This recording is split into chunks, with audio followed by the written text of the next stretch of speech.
Assalamualaikum warahmatullahi wabarakatuh. Selamat pagi adik-adik, siswa-siswi Sulawesi Selatan. Bagaimana kabarnya hari ini? Semoga kita semua senantiasa dalam keadaan sehat. Dari Studio Dinas Pendidikan Provinsi Sulawesi Selatan dalam program Smart School, Generasi Smart Berkarakter Cerdas Ki.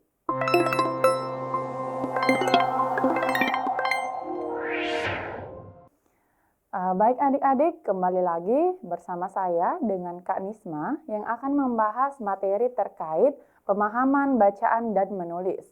Ya, langsung saja ke soal yang pertama. Nah, ini ada sebuah tes untuk mencermati atau untuk menjawab nomor 1 sampai dengan nomor 4. Ini ya soalnya. Kesalahan penulisan huruf kapital dalam teks tersebut terdapat pada, nah ini kita cari yang mana sih kesalahan penggunaan huruf kapital. Ini kalimatnya ada 1, 2, 3, 4, dan 5. Ya, coba kita kembali ke teksnya. Kalau diperhatikan pada kalimat 1, di sini huruf kapitalnya, ya tentunya ya ini di awal kalimat, kemudian hari buku sedunia. Kemudian kita ke kalimat kedua ini di Indonesia, ya. Kemudian yang ketiga, ini hanya di awal kata ya. Kemudian di kalimat 4 ada UNESCO yang kapital di sini. Dan di kalimat 5 ada data Badan Pusat Statistik. Nah, ini yang kapital ya di dalam teksnya. Oke, jadi kakak mau jelaskan dulu. Untuk penggunaan huruf kapital,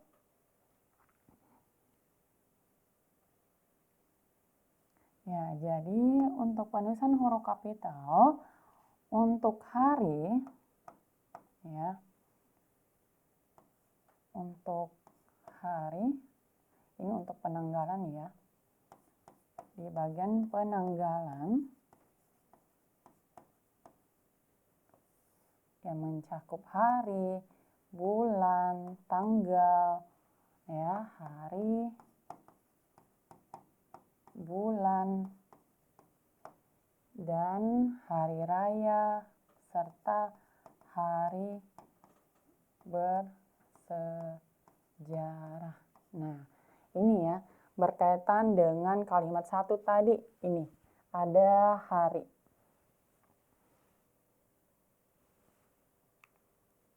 Jadi untuk penulisan huruf kapital untuk hari biasa seperti hari Senin, ya, misalnya saya lahir pada hari Senin.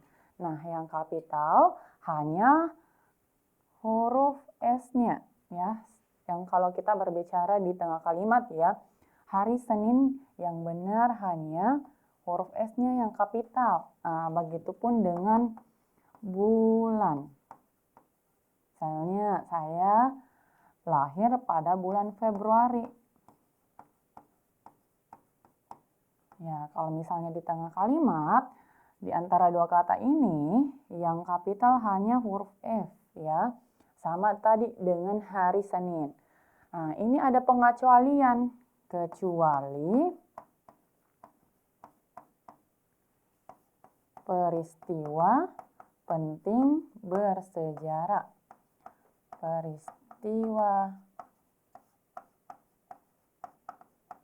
penting bersejarah. Nah, jadi kecuali ini ya.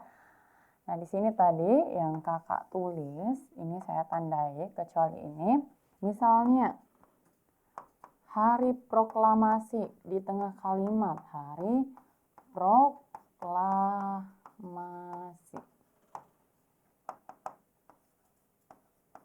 Hari proklamasi. Nah, coba dilihat adik-adik, kira-kira yang mana sih penulisan yang benar untuk peristiwa penting bersejarah? Coba, ini ada hari proklamasi yang kapital huruf H dan P-nya. Yang di bawah hanya huruf P-nya.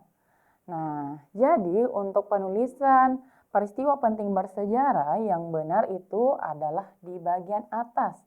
Ya, jadi untuk kata hari pada huruf H itu kapital, begitupun dengan P. Ini tidak tepat karena ini harus kapital. Berbeda tadi ini hari dan bulan biasa ya, gitu. Nah, kita kembali tadi ke teksnya.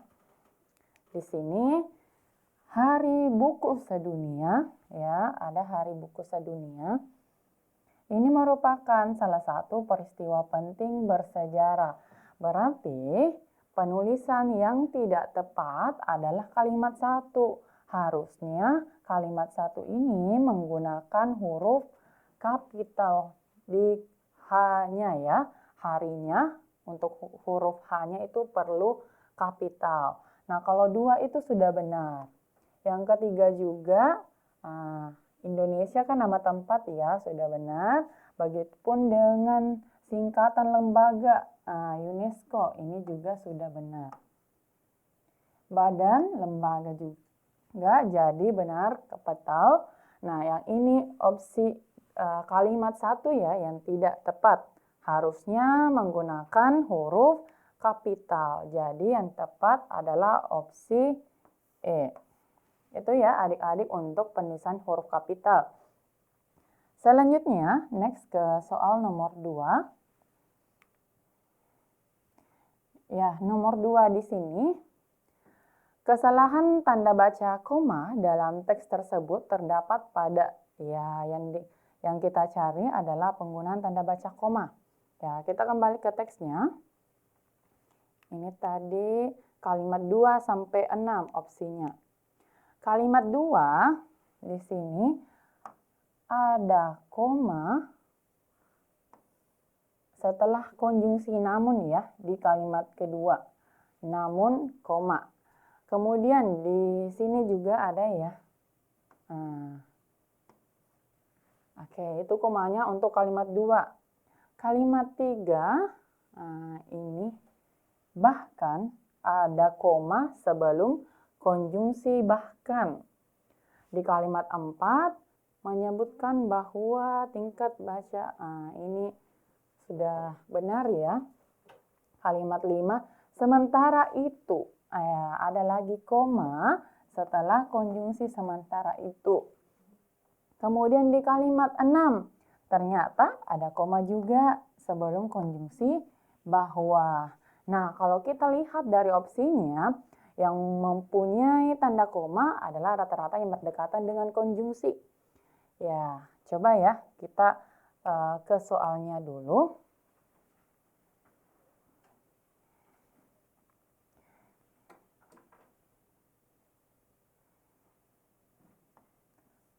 Tanda baca koma. Tanda baca koma yang didahului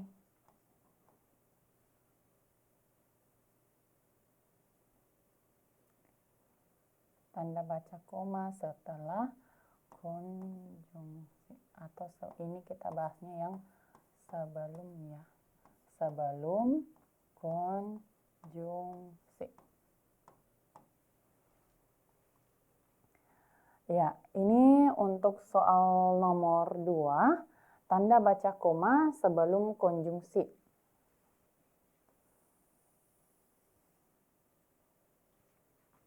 Yang pertama, tanda baca koma sebelum konjungsi ada bahkan. Jadi bahkan ini bergantung pada konteks kalimatnya ya. Kalau dia berada di awal ya tidak perlu, kalau di tengah dia pakai koma sebelumnya. Yang kedua, tetapi.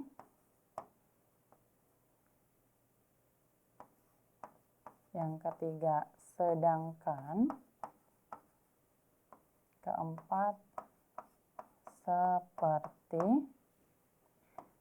Kemudian kecuali.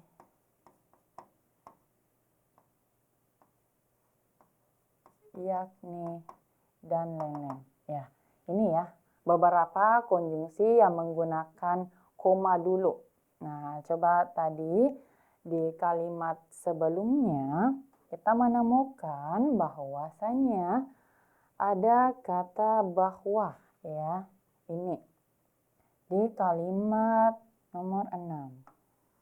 Ada bahwa yang menggunakan koma di sebelumnya.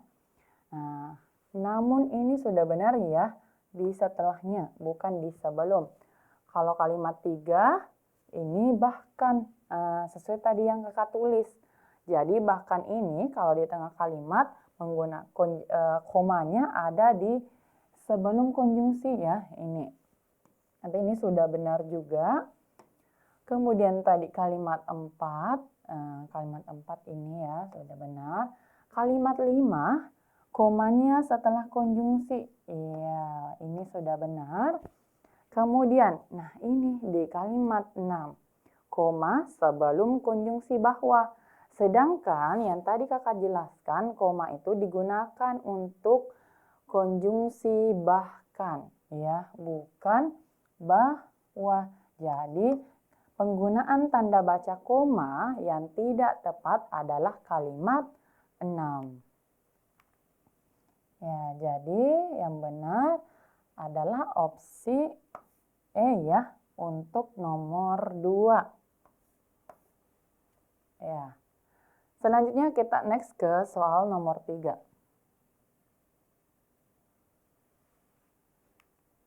Ya, ini soalnya untuk nomor 3. Kata yang tepat untuk melengkapi kalimat 11 dalam teks tersebut adalah ya, kalimat 11 ini berkaitan dengan kalimat rumpang.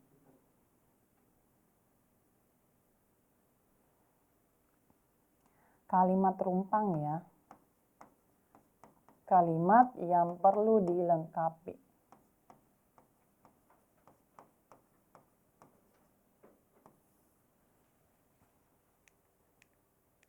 Ini kalimatnya, artinya persoalan literasi hari ini bukan hanya sekadar soal akses. Nah, ini yang rumpang titik-titik, juga soal kemauan dan budaya membaca itu sendiri.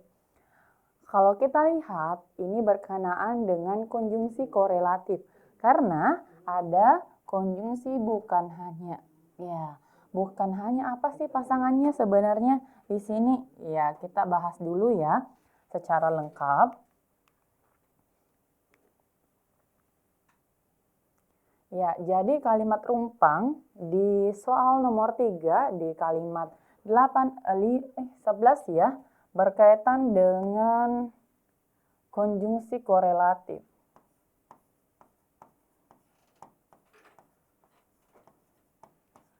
Korelatif atau konjungsi yang berpasangan. Kita langsung saja ya di sini berpasangan. Jadi konjungsi yang berpasangan yang pertama ada tidak hanya pasangannya tetapi juga ya. Ini pasangannya tidak hanya berpasangan dengan tetapi juga. Yang kedua, bukan hanya berpasangan dengan, melainkan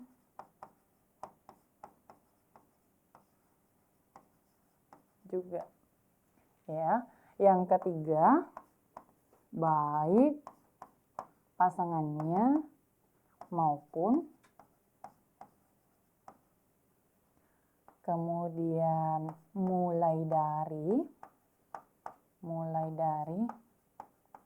pasangannya hingga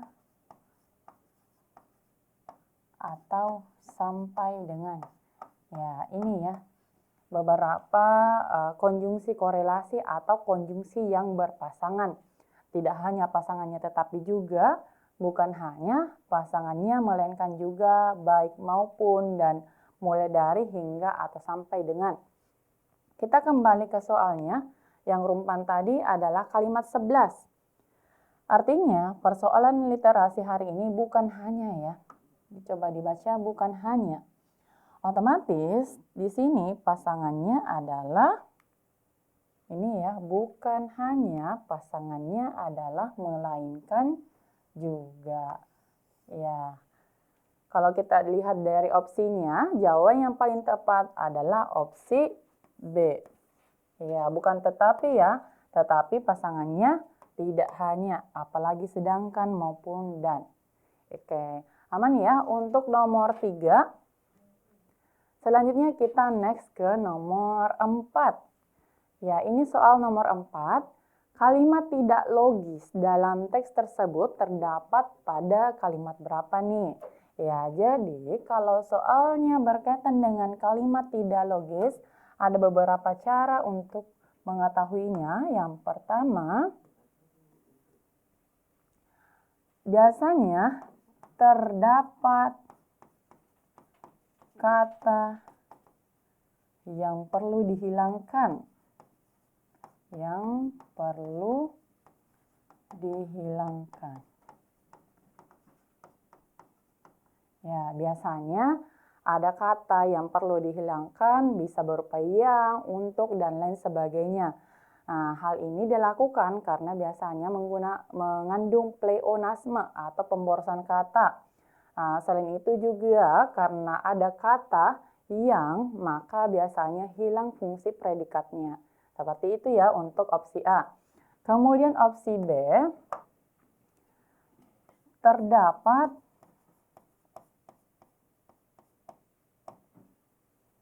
penulisan atau penggunaan imbuhan yang tidak tepat. Terdapat penulisan imbuhan yang tidak tepat. Ya, ini ada dua caranya. Untuk opsi B ini, biasanya kan imbuhannya me ya, harusnya di ataupun sebaliknya.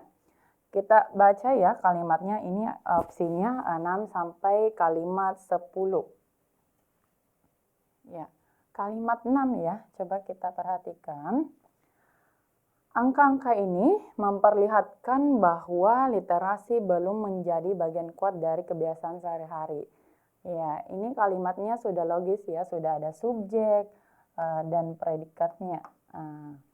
Ini sudah benar untuk kalimat 6. Hanya tadi ya, ini harusnya koma tidak perlu. Kemudian pada kalimat 7.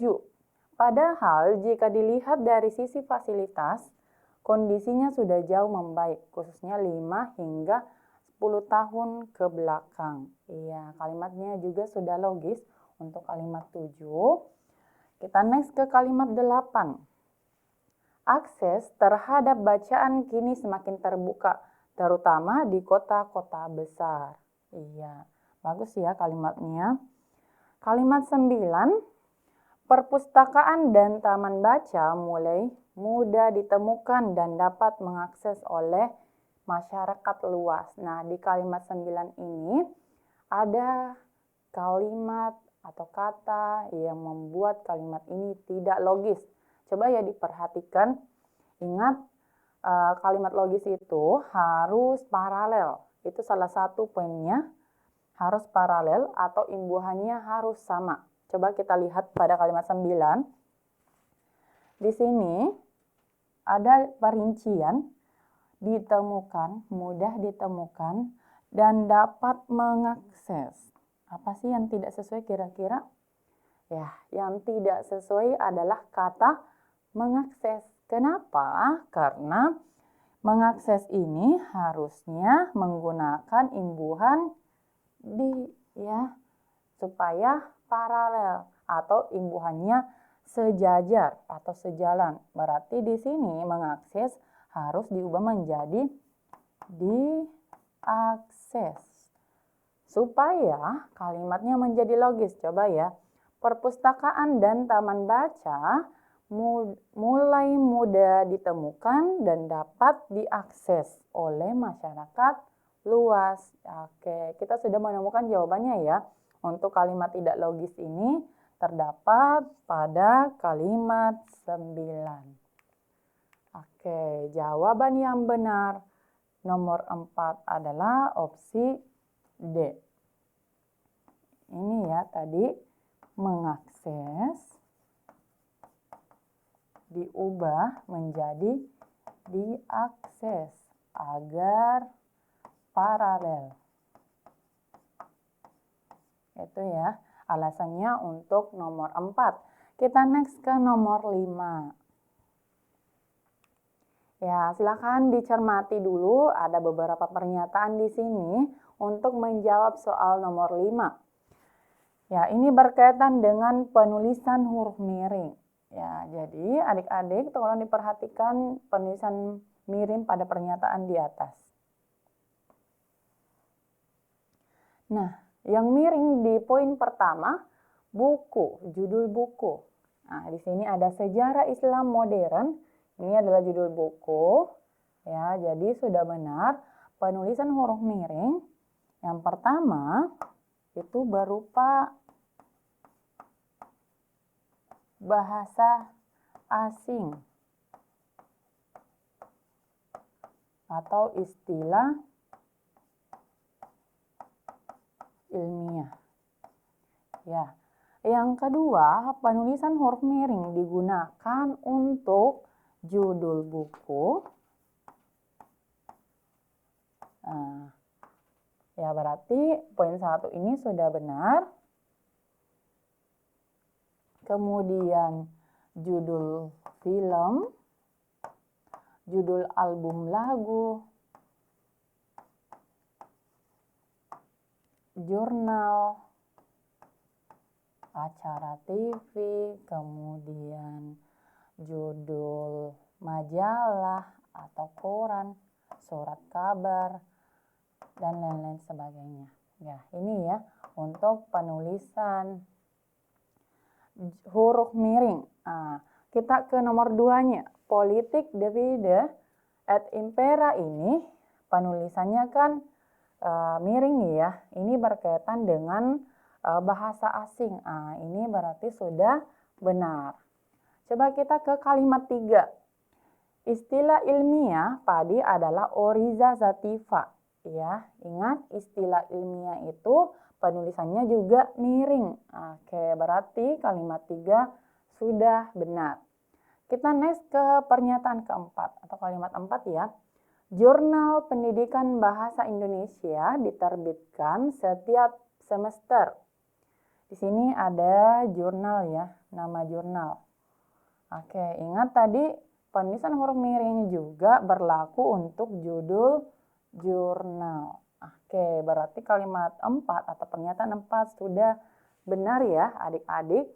Selanjutnya kita ke kalimat 5. Kalimat 5 ini yang miring adalah nama organisasi WHO ya. Saya kasih pengecualian kecuali ya meskipun dia dari bahasa asing, tetapi kalau nama organisasi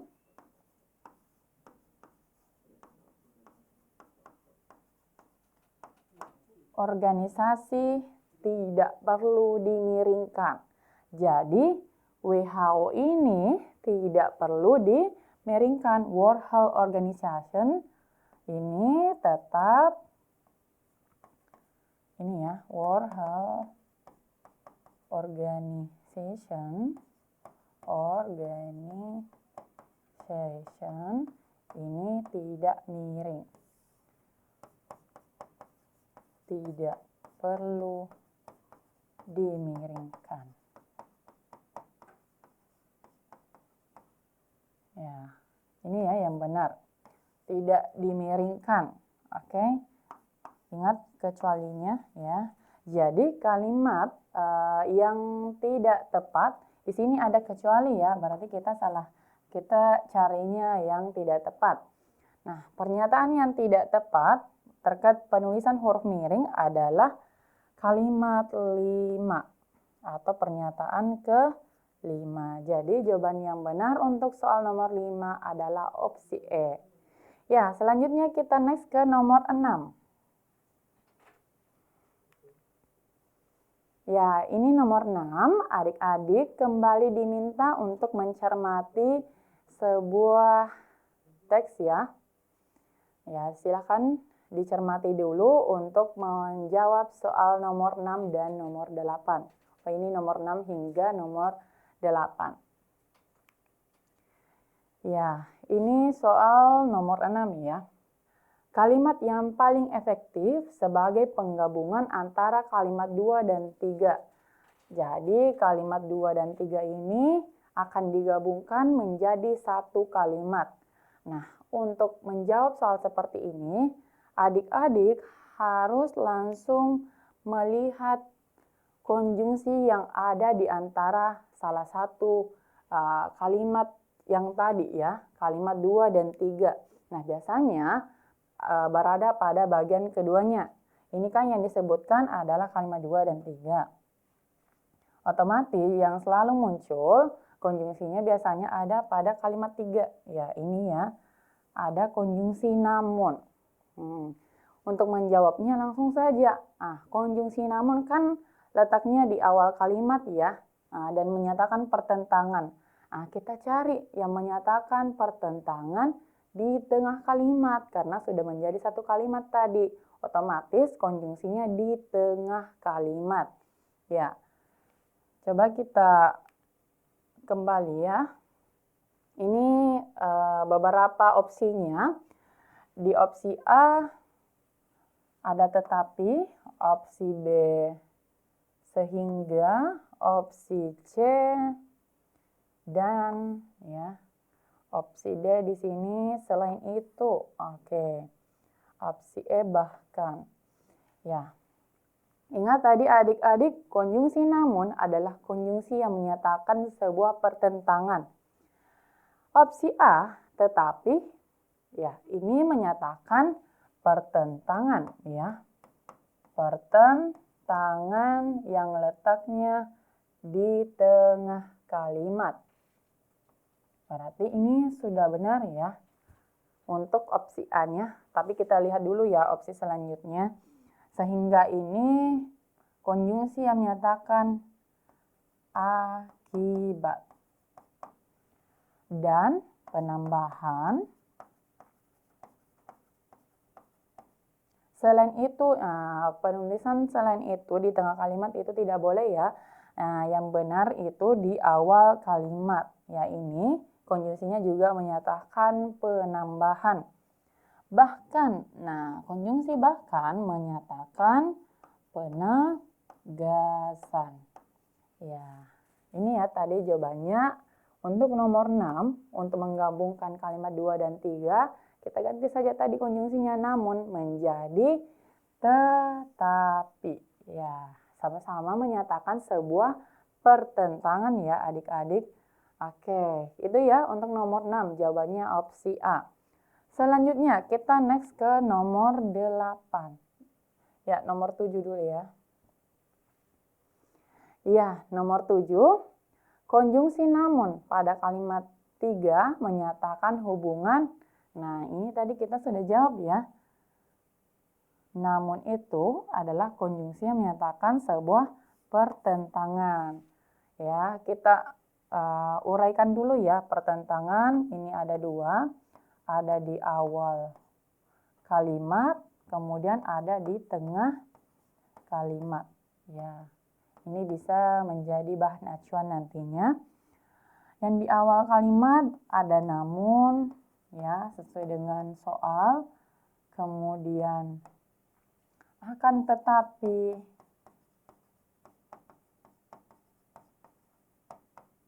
Kemudian sementara itu dan lain-lain sebagainya. Sementara itu, meskipun demikian, di sisi lain dan lain-lain. Yang di tengah kalimat, ya ada tetapi, ya, sedangkan, kemudian melainkan. Oke. Pemilihan apa saja konjungsinya? Ada atau. penegasan tadi konjungsinya bahkan. Tujuan apa saja? Ada agar, untuk, supaya, dan guna. Ya. Penambahan juga ada dua. Ada di awal sama di tengah. Yang awal kalimat atau antar kalimat ada selain itu. Yang di tengah dan sama serta. Ya, ini ya. Untuk konjungsi yang menyatakan beberapa hubungan seperti pemilihan, penegasan, pertentangan, tujuan, dan penambahan. Ya, sesuai soal tadi, namun menyatakan sebuah pertentangan. Jadi, jawaban yang benar untuk nomor 7 adalah opsi C. Ya, aman ya untuk nomor 7. Selanjutnya kita next ke nomor 8. Kata yang tepat untuk menggantikan rumah pada kalimat 1 adalah, ya, coba kita baca pada kalimat 1. Hutan hujan tropis dikenal sebagai rumah bagi keanekaragaman hayati paling kaya di bumi. Jadi kalau kita baca pada kalimat 1 ini berkenaan dengan makna konotasi atau makna kiasan, bukan makna sebenarnya, ya. Makna yang mengandung makna lain. Jadi kata rumah ini harus diganti dengan makna yang sebenarnya. Ya, coba kita lihat opsinya dulu ya. Ya, opsi E dulu. Area, wilayah, lokasi ini mirip ya, yang 3 ini.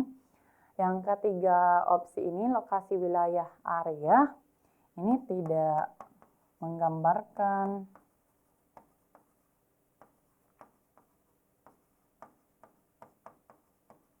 fungsi biologis ya, ini belum tepat. Nah, yang jawabannya yang mirip ini ya, ada tempat tinggal di opsi A dan habitat. Kira-kira yang mana sih jawaban yang paling benar?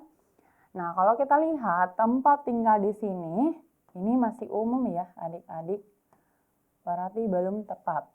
Nah, habitat. Jadi, kalau misalnya kita ubah kalimat 1 tadi dari kata rumah menjadi habitat, nah ini yang benar karena habitat itu digunakan sebagai tempat tinggal untuk makhluk hidup ya. Ini, jadi rumah yang paling tepat diganti menjadi kata habitat. Ini adalah makna yang sebenarnya.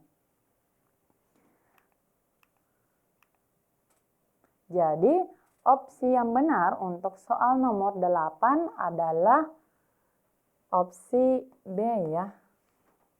Oke, selanjutnya kita next ke nomor 9.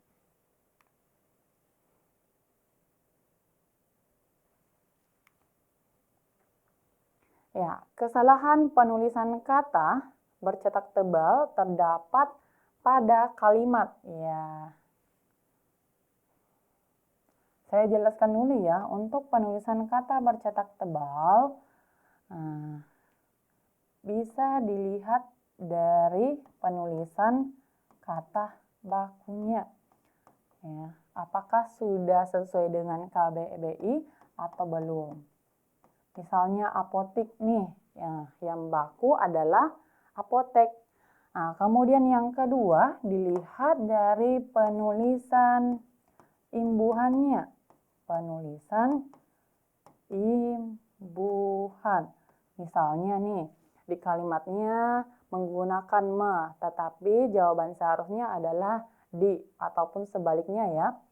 Kemudian yang ketiga, caranya adalah melihat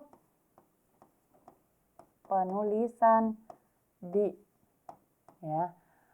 Jadi penulisan di sini ada dua fungsinya. Yang pertama sebagai preposisi atau kata depan, dan yang kedua sebagai imbuhan, ya. Sebagai preposisi, ya, ini berupa tempat atau posisi.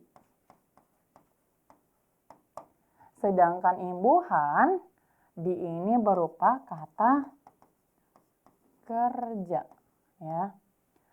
Ketika berupa tempat atau posisi, penulisan di ini dipisah. Misalnya di smart school.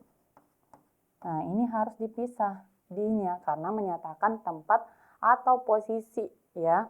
Misalnya di atas, nah di antara, di bawah, di kanan, semuanya ditulis terpisah. Berbeda dengan imbuhan, ya, penulisan di pada imbuhan ditulis serangkai atau digabung. Misalnya dibaca, ditulis, ya, itu. Kemudian yang keempat, penulisan kata yang salah, ya, bisa dilihat dari penulisan gabungan kata.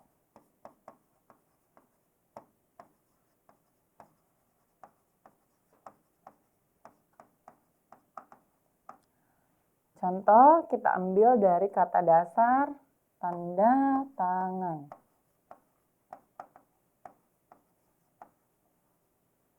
Ketika diberikan imbuhan ber di awal atau kita sebut dengan prefiks, maka tulisannya ditulis terpisah, bertanda tangan. Kemudian ketika diberikan imbuhan di akhir atau sufiks, misalnya tanda tangani, tetap ditulis terpisah, tangani. Ya, di sini afiksnya i, ini ber. Kapan digabung? Kira-kira kapan digabung? Nah, digabung ketika mendapatkan konfiks atau gabungan awalan dan akhiran. Contohnya menandatangani. Ya, ini ya cara penulisan gabungan kata. Digabung ketika mendapatkan dua imbuhan. Kalau satu saja, baik di awal ataupun di akhir, tetap ditulis terpisah. Ya, coba ya kita perhatikan di kalimat 1. Di dalam. Nah, dalam ini adalah kata yang menyatakan posisi, ya. Dalam, posisi atau tempat. Berarti penulisan yang sebenarnya, yang tepat ini harusnya ditulis terpisah, ya. Di dalam.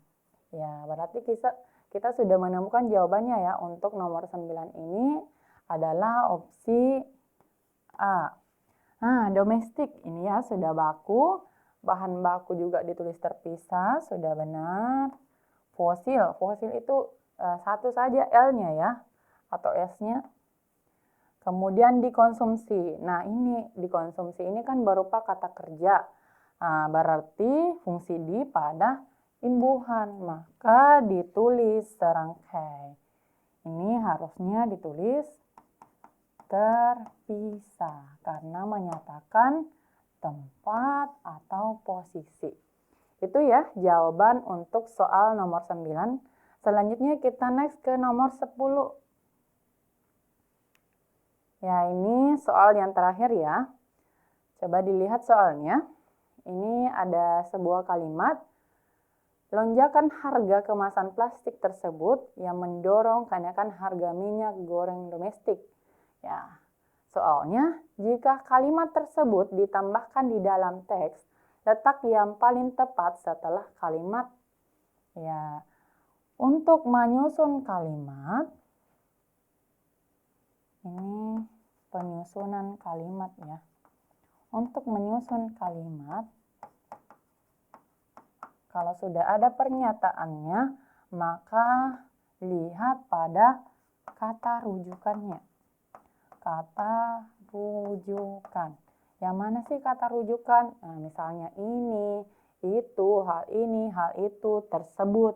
Nah, di sini ada kata tersebut. Berarti kita cari rujukan apa yang dimaksud di sini?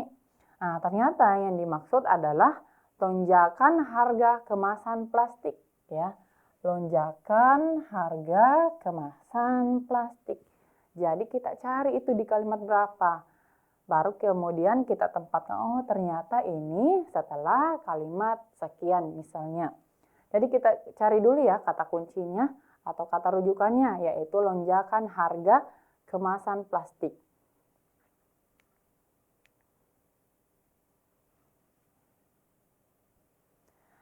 Ya, ini silahkan dibaca. Di sini lonjakan harga kemasan plastik telah memicu kenaikan harga minyak goreng di dalam negeri. Oke, ini kalimat utamanya. Kemudian yang kedua, Direktur Eksekutif. Nah, ini belum ya. Coba di kalimat 3, penutupan Selat Hormuz di tengah konflik Timur Tengah. Oke, belum ya. Kemudian di kalimat 4, hal ini menyebabkan kenaikan harga produk turunan energi fosil seperti plastik. Ya, ada di sini ya dijelaskan.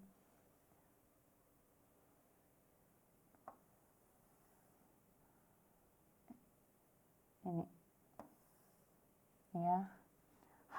Kenaikan harga produk turunan energi fosil seperti plastik. Coba kita baca dulu di kalimat 5. Kenaikan harga minyak goreng. Ya, ini sudah berbeda ya. Sudah membahas minyak goreng domestik. Akibat lonjakan harga kemasan plastik ya. Nah, ini ada lonjakan harga kemasan plastik. Otomatis jawabannya itu sebelum di kalimat 5. Kalau sebelum di kalimat 5 berarti setelah kalimat 4 ya. Ini disebutkan di kalimat 4. Kenaikan harga produk turunan energi fosil seperti plastik. Ya, coba kita baca. Lonjakan harga kemasan plastik tersebut ya dijelaskan kembali. Ternyata lonjakan harga kemasan plastik tersebut yang mendorong kenaikan harga minyak goreng domestik. Nah, di sini dijelaskan tadi di kalimat 5. Lonjakan minyak goreng domestik. Oke, jadi ini berkaitan dengan sebab akibat ya hubungannya. Berarti yang benar jawabannya adalah setelah kalimat, coba kalimat berapa? Setelah kalimat 4 ya adik-adik. Oke. Itu ya jawabannya untuk nomor 10 opsi D. Ya, demikian materi kita pada hari ini terkait pemahaman bacaan dan menulis. Lebih dan kurangnya mohon dimaafkan. Wabillahi taufiq wal hidayah. Wassalamualaikum warahmatullahi wabarakatuh.